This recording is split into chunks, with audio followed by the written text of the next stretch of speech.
There's a version of spirituality that says if you're struggling, it's because your vibration is wrong.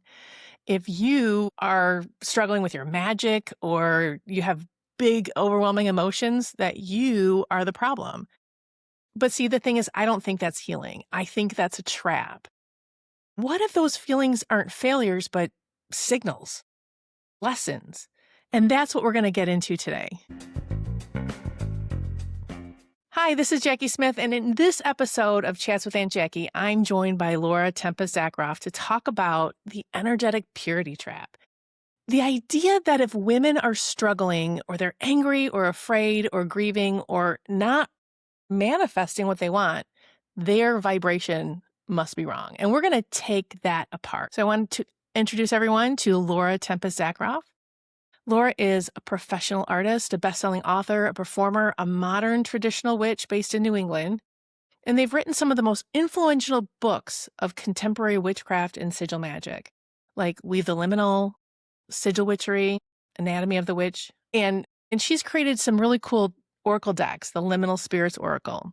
And their work is all about helping people build witchcraft practices that are visually powerful, magically effective, and actually grounded in real life.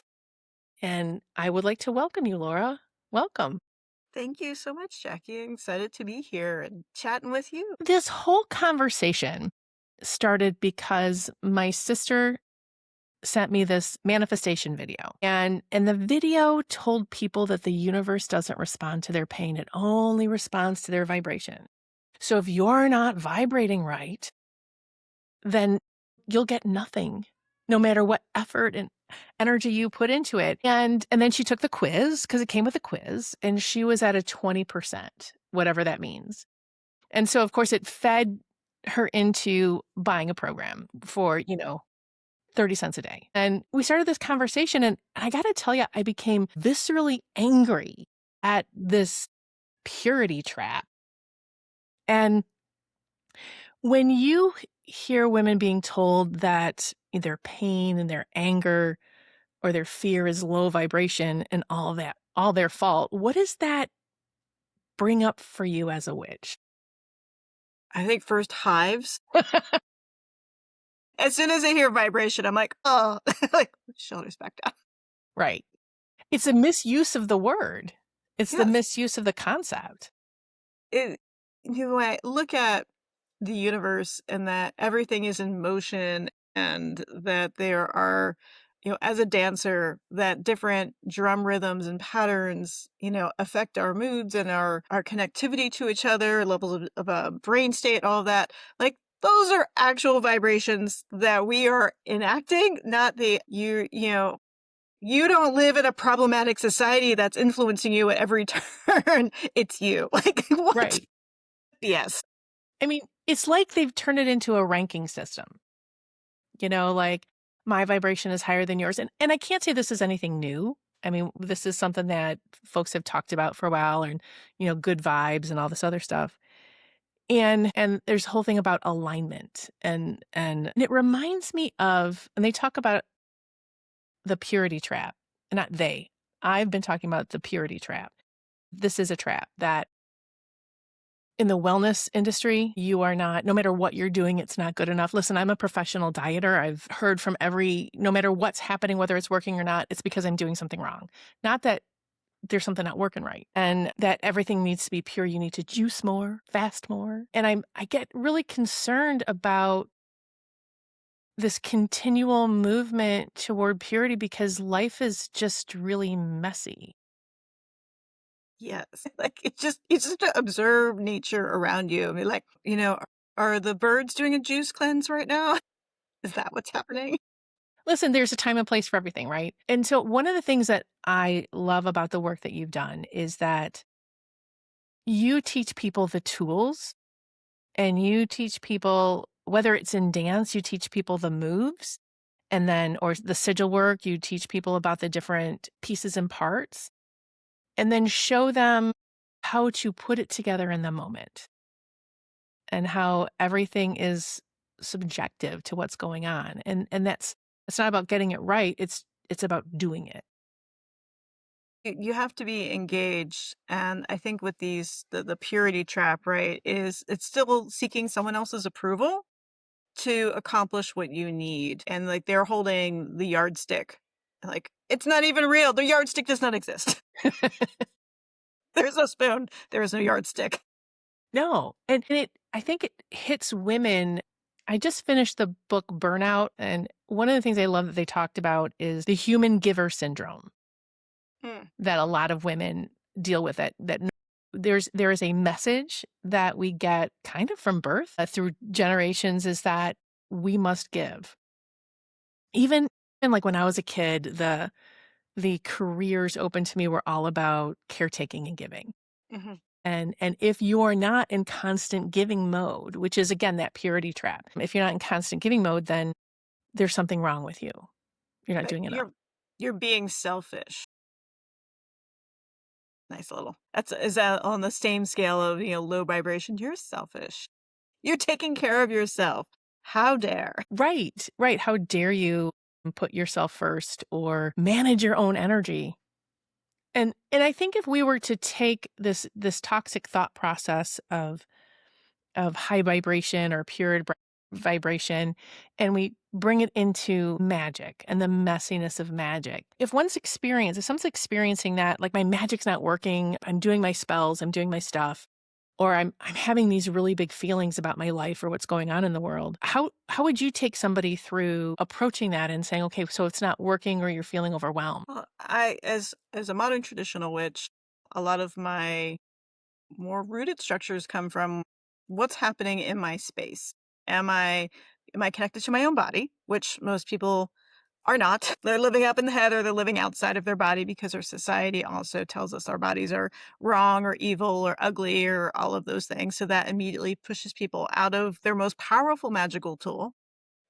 Folks are often not connected to the land around them. Like, it doesn't matter where you're from, where you are living is where you are living, and you are drinking the water and you're breathing the air and you're eating of the earth, and that's all a part of you. And so you have to acknowledge that system. I find when people are feel like nothing is happening, they're not connecting to their body, being aware and present of it. They're oblivious to what's happening in the world around them, the seasons, the connectivity, and even in their own lives, looking at the rhythms and patterns of daily life. Like, what's going on? What are you already doing in your own life from day to day that is affecting or not or working against you to accomplish what you're looking for?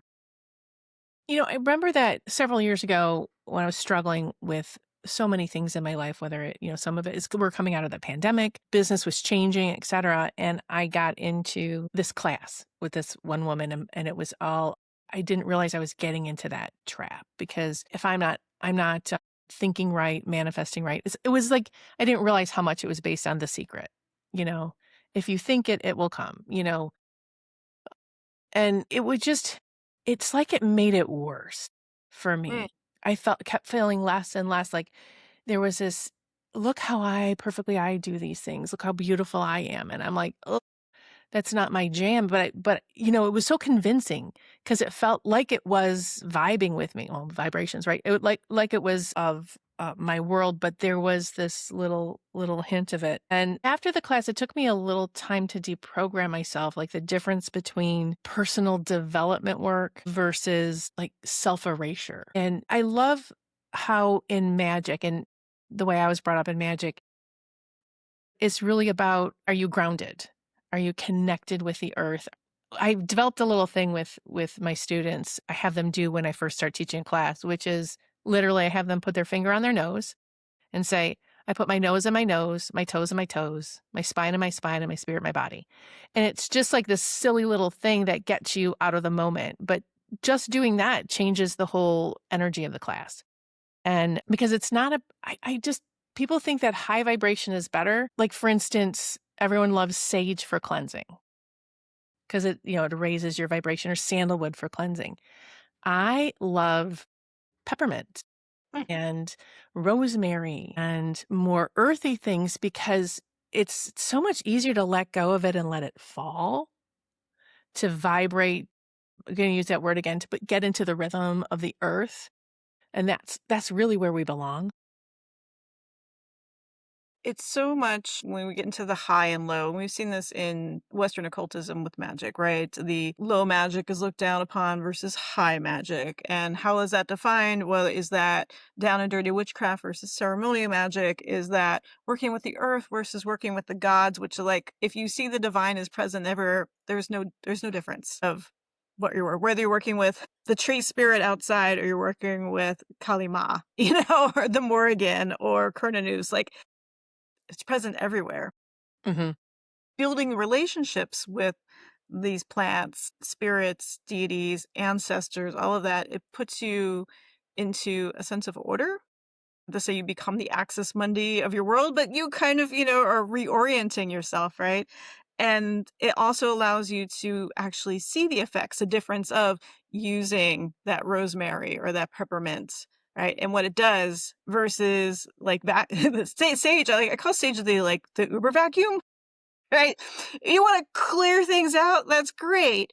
However, what are you putting back in its place? Like, so many people clear everything out and don't think about, well, what are you clearing out? Or like, have you just basically dumpstered your whole your whole house spiritually when you didn't need to?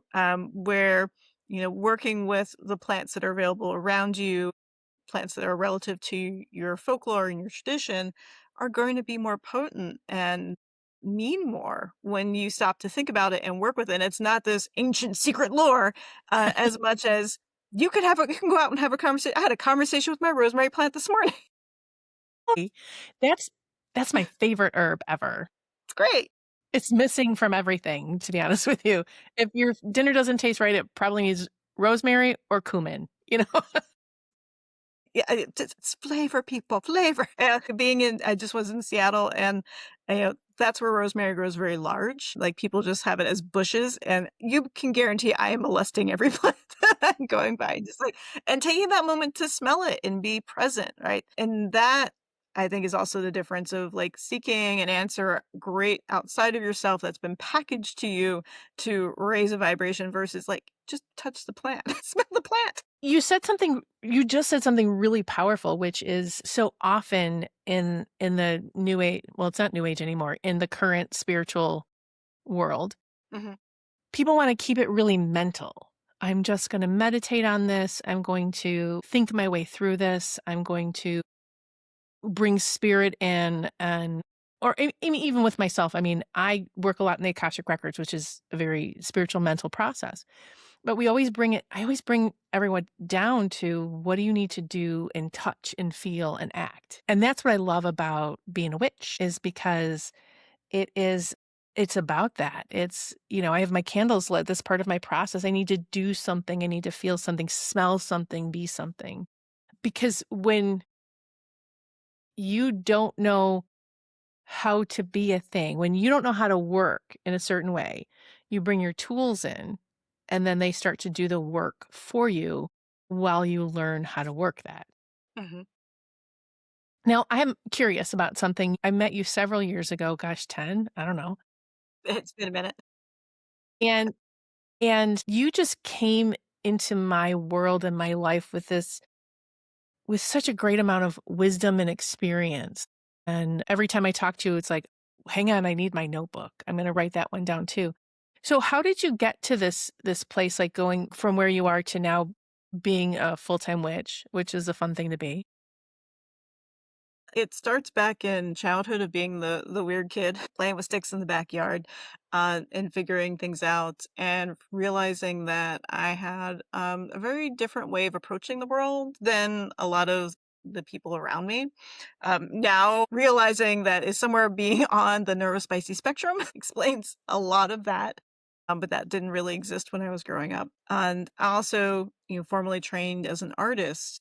And that also impacts the worldview of being able to look at the world around me and look at the patterns and the motifs and the symbols and translate into meaning, into emotion. And so to me, that it all works well into this kind of this ball of witchcraft, not cauldron. It all goes into the metaphorical and not so metaphorical cauldron of doing and being. And I've always, I'm so nerdy, I have that little special focus interest. I'm going to read all the books I can on magic. I'm going to read all the books on, witchcraft and the occult. And so much of it, I'm just like, really? This is what we're doing? Why are we doing this? Just like church, and that didn't work. So let's do what works. Let's experiment. Let's, see what is actually giving us results and playing with it and learning from mistakes and being very proactive instead of waiting for someone to hand it down to me. I had already been through the process of this is what you're supposed to believe. This is what's in this book. This is how it's done. And I'm like, nope, this does nothing. Does nothing for me. But going outside and talking to those trees, right?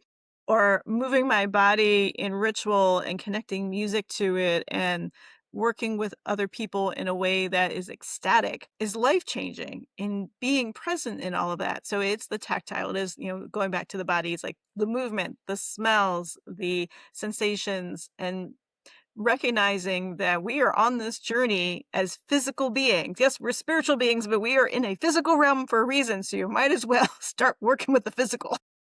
Let's get physical. Now that's going to be in my head. Sorry. Olivia All right, everyone. Newton-John, God love you. But okay, so this is all so important of being physical and being in your body. And as you're talking, I was thinking about how important this is. So personal power and protection to me are connected. They go hand in hand. And sometimes we zero in on that. I need to build protection stuff. We need to start really with that personal power and that shadow work, which is something with somebody so focused on themselves vibrating correctly, is that they completely miss shadow work. And it seems to be a buzzword right now. And I started laughing going, wait, what's shadow work? And so I talk about it a lot. I've been teaching it for decades, but that's basically magic. You have to deal with your junk as you're moving through. So how else do you think people misinterpret shadow work as something that is too scary, or maybe not, they just need to rise out of it? What I see a lot in the shadow work movement, because yeah, I come from the the pre-shadow work buzzword time of using it as an excuse or procrastination for actually doing the thing, right? It comes back to me to purity, right? I've got to clear out all of my shit before I can do anything. Like, to me, that reminds me of folks who would say, oh, I would love to take your class, your dance class, but I can't do it until I lose weight or I do this or do it's like, the order to start the new pattern, you have to step foot into the new pattern. That means you have to put your butt in the class, and that will also start off everything else, right? So there's this fear, I think, of actually doing the thing, whether it's doing the actual spell, conducting the actual ritual. We talk so much about magic, but I think a lot of people are terrified that what if I am responsible for what I do? And what if I do have an impact on the world around me? And what if I am a sovereign being? Then that means I'm responsible for my own shit. Yes, because I think people are more afraid of being powerful than they are afraid of being powerless. Mm-hmm. Because being powerful puts you in the driver's seat. You start driving the bus rather than having everyone else drive your bus. Yes. And the thing I've been contemplating, especially the last couple of weeks, is, the kind of the curse of the capable. Mm-hmm. Right. Like, we're both of the same thing of like, something needs to get done. Well, it's got to get done. I'm not going to be like, I don't feel like doing it. Oh, that's not in my wheelhouse. Oh, I have to do my shadow work before that gets done. You're like, no, this has to get done. I'm going to work my way through it because I can't count on anybody else to do it. And I think that we actually do our shadow work all the time. Sometimes we need to do it very purposefully and say, okay, I'm really stuck here. There's a saying before I finish the statement, there's a saying that I love is that plants do not grow during the day. They grow at night. They grow in the shadows. It's within the shadow that you grow. You don't grow when you're all sunny and you're just living life. And when things are going great, you're just living it. Don't want to change anything. But it's when we step into the shadow is when change happens. And I think that we all do our own shadow work unconsciously or just by saying, I'm afraid of that. I'm going to do it anyway. Or this is really uncomfortable. People have been asking me a lot, like, how you doing? Since you sold Coventry, how you okay? And I'm like, look, I'm reinventing myself. I'm Jackie 2.0, or maybe 7.0 at this point, but and it's scary and exciting at the same time. And that curse of competence is I just got to do it, you know? And that becomes almost debilitating to people who have to get it perfect Yes. before they do the thing. And I think that so many people forget childhood, right? That you didn't start off being good at whatever you are now good at. Like, you had to screw it up. You had to drop the ball. You needed to make a mess. Going back to life is messy. This world is messy.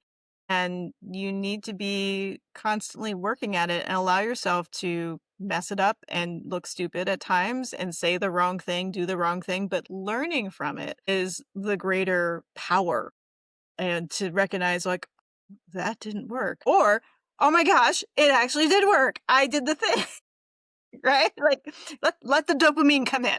Yes. Well, I mean, and I could keep talking about that forever. And I don't want to forget this one because I just had 7 stories pop into my head as you were talking, as I'm listening to you. And there's one thing I don't want to forget to talk about in this show is right now women are dealing with a brand new, I'm not going to say worse than ever, but a brand new oppression, a brand new fear that's come out from loss of rights, all these websites, et cetera. And it's like, we always knew that we weren't safe. And now it's been proven, which makes it very different. And so these series of shows have been about pulling up your power, finding your protection. And and sometimes it's physical, sometimes, you find your group. And one of the things that I think is really important, and which is why I really connected with you on this, is that this type of protection magic, when you're so inundated with outside influences, political influences, community influences, new fears, new awareness of these things, how do we deal with this? How do we start like processing this internally or through our bodies, through our magic to feel that power of protection again? There are multiple ways. One of the things that I've been focusing on, especially the last couple of years now, I've been doing magical resistance work for over a decade. But, we are in a special soup that is designed to wear down your nervous system. And I think the first is to give yourself some permission to take care of yourself. As we mentioned before in the beginning, kind of programmed to take care of everybody else. But you are no good to anybody else if you're not taking care of yourself. And what does that mean? It can be very basic physically taking care of yourself is making sure you're still eating and sleeping and bathing, like those basic things, but also finding bits of joy, bits of community connection with, reaching out to other people. I also like to remind folks is like, you can't solve all the problems. None of us are going to solve all of the problems on our own, but you can choose 1, 2, or 3 issues. And I recommend for folks to think of something personally for yourself that you can tackle, that you can see a real physical result for, whether that is working at a local soup kitchen, land replenishment and kind of cleaning things up, or, caretaking, whatever it is, on the level that you are personally interested in that you can affect and see, whether it's affecting other people, yourself, the world around you. The next level is what's bigger in the community that you can lend your energy to when you start networking on a larger scale in your town, your village, your city, your state, etc. And then the hopes and aspirations for that larger goal of whether it is coming to reproductive rights, voting rights, anything within basic human rights and decency that needs protections, like you can lend some energy there, but you got to start within your sphere of influence, and then a little further out, and then a little further out, and just kind of focus on those issues. You can't solve all of the mess. There's just too much of it, but Yeah. you can mop your own corner. I like that, mop your own corner. You have created over the years these really great community sigils, and they're on You have a Patreon where you have a lot of this stuff, as well as, I've noticed them on your socials. What was the latest one you've done in your classwork? One that I just did the other week, I was in New Mexico in Albuquerque, and we created one for protecting the land because there's been a lot of attempts to destroy preserved land. So we created a sigil that focuses on preserving, protecting, ensuring the legacy of the land, environmentally, all of that, and that's gonna be released on my blog. And folks can find on my Pathos blog, which has been around forever, and now there is an archive of pretty much it. Almost anyone that I've done social magic wise that I thought was relevant for other folks to see and use, those are up on my blog. I have a couple of your sigils. One that are around, I keep around me. And it's even that I got a shirt from you the last time I saw you. And even when I put that on, it's because it is connected with the resistance work that you're doing. And I put that on when I really need to power up. Do sigils work so well? I mean, what's going on? What's happening with that energetically? Particularly from the sigil witchery method, I look at it as a form of sympathetic magic, right? Just like we do with the candles and the bells and the smells and the all of those things, right? Is the In my method of crafting sigils, you are putting together the ingredients, right? So in that process, you are recognizing the different components that help bring that idea or concept or create that solution. And then putting them together into a visual symbol is very much like creating a key for a door, right? Hmm. To unlock that door that you have named as this issue, this problem, this goal. And I think our brains respond to that. And I think the universe responds to it because when you start to look at the universe, it moves, as I said, in patterns and symbols and marks and shapes. So you're aligning yourself and recognizing those ingredients or components and are able to kind of reprogram yourself and reprogram our environment.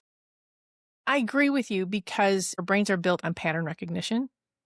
And so when we start to put the different pieces together to form a new vibration, I don't think I ever told you this story, but a couple of years ago, my husband got word that in 1 week he was having open heart surgery.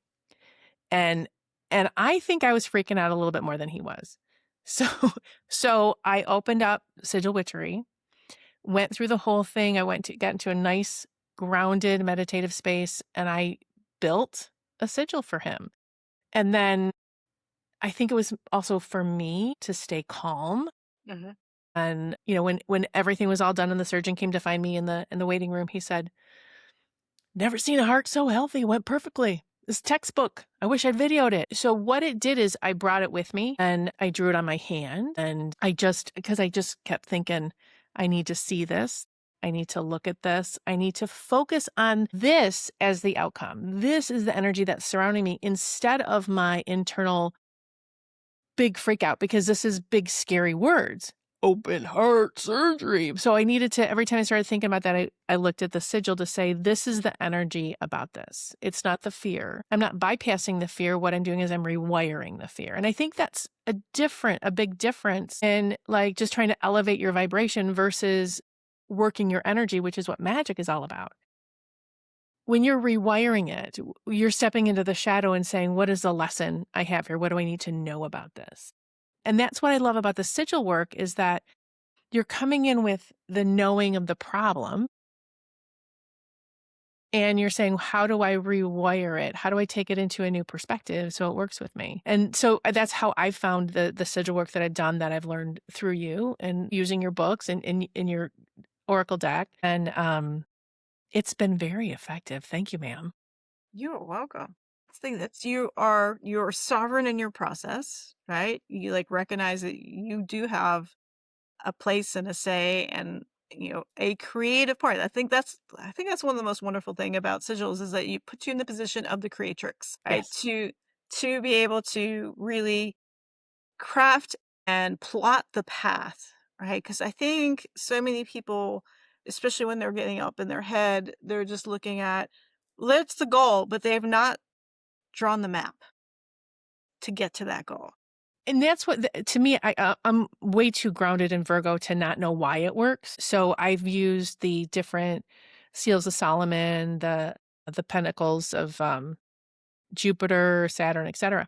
And so the pentacle of Jupiter, I can't remember which one it was, but it worked for me really well. So now I need to look at it. So I'm trying to research all the little symbols in it and why does it work and why these lines and why set up in this way. And honestly, there's really no information on that. So I'm like, well, and now I'm like, well, I'm going to make my own. So, but that I think is where you step into like your own sovereignty and you put on your crown of that. And one of my teachers said, first you have to put on your crown of sovereignty before you can put on your crown of success. Hmm.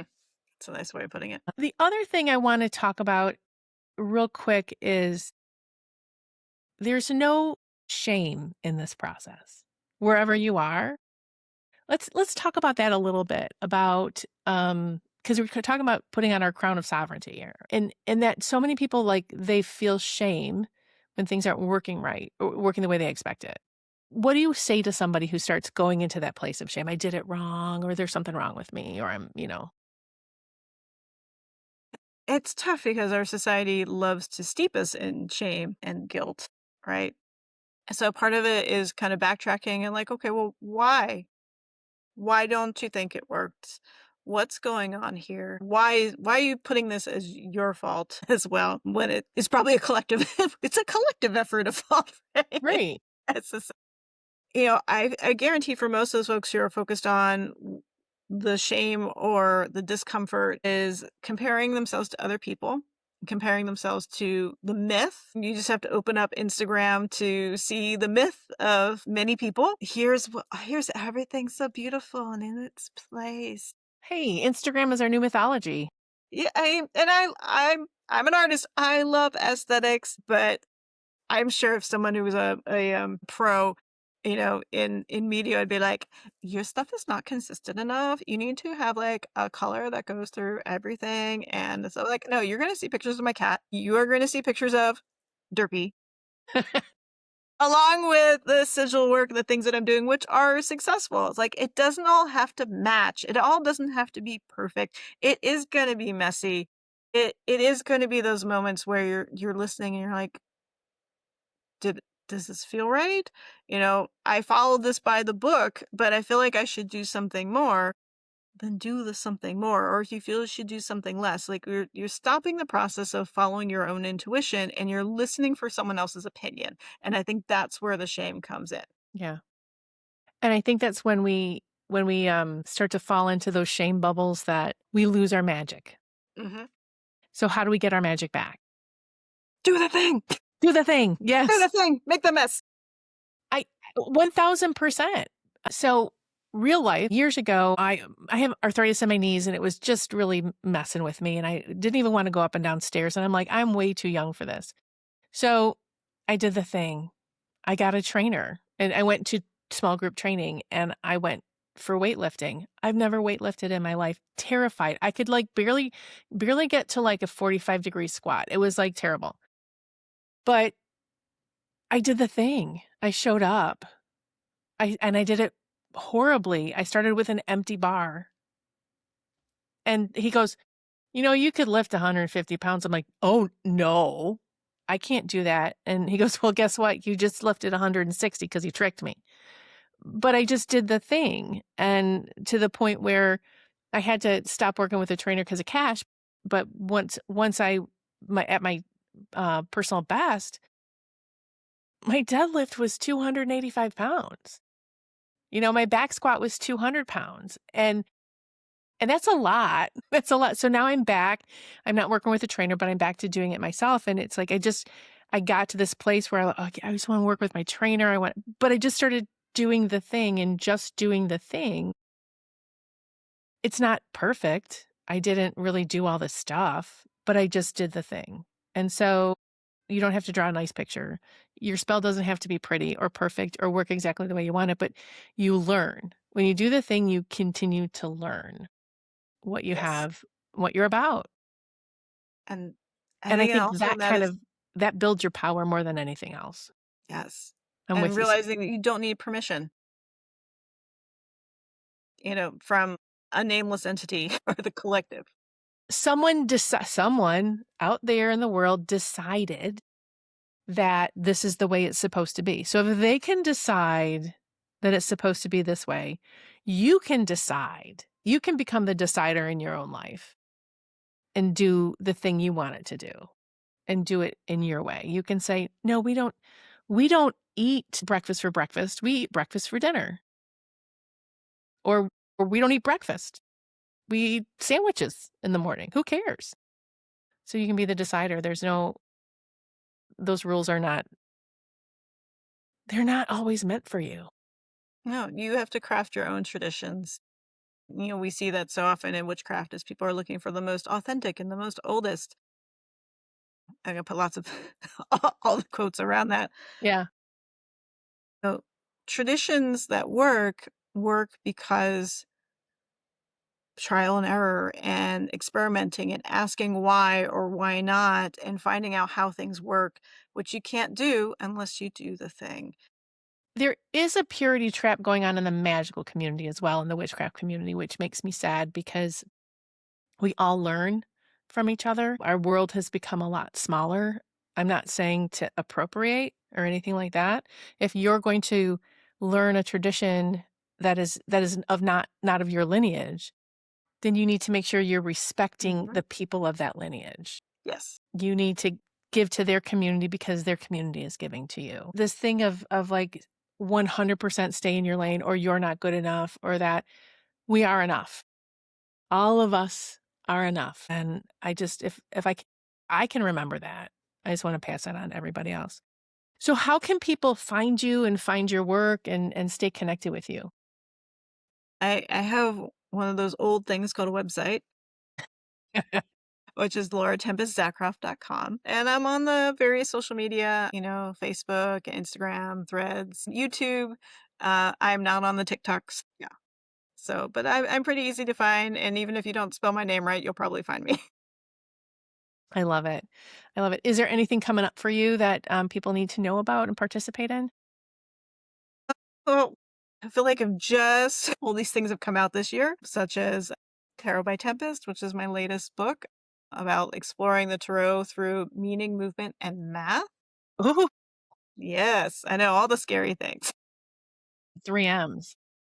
And I have a just about in the process of finishing up The Lantern, which is the New England folk oracle. It's coming out in two parts, land and sea. So that's for people who are interested in the realm of New England and its folklore. This is the first oracle that covers the whole region in two parts. I am so happy that you were here with us, Laura, because this episode closes my Magical Women on Protection Magic series. And it's not because this conversation is over, it's because the first circle has been cast. And now we carry it forward. And, if anyone wants to reach me, you can find me Jackie Smith without an E on the social medias and look for this face because there's a lot of Jackie Smiths in this world. But you can find me on auntjackie.com. And then there'll be links to all my socials. And if you wanted to book a session with me to talk about what's going on with you in your shadow work or in your purity trap, you can reach that on auntjackie.com and book a session with me. And if you're watching this on YouTube or Spotify or Apple Podcast, like and subscribe so you get notifications of new shows coming out. And I am on ParaX 8 p.m. on Sundays now. And I'm very excited to be part of the ParaX family. So this is really cool. And thank you for being with us, Tempest. Is there any parting words you want to give folks? Just do Yep. the thing. Do the thing. Do the thing. Do the thing. And you know what? Keep magic close and it keeps you even closer. All right. We'll see you next time, everybody. Thank you.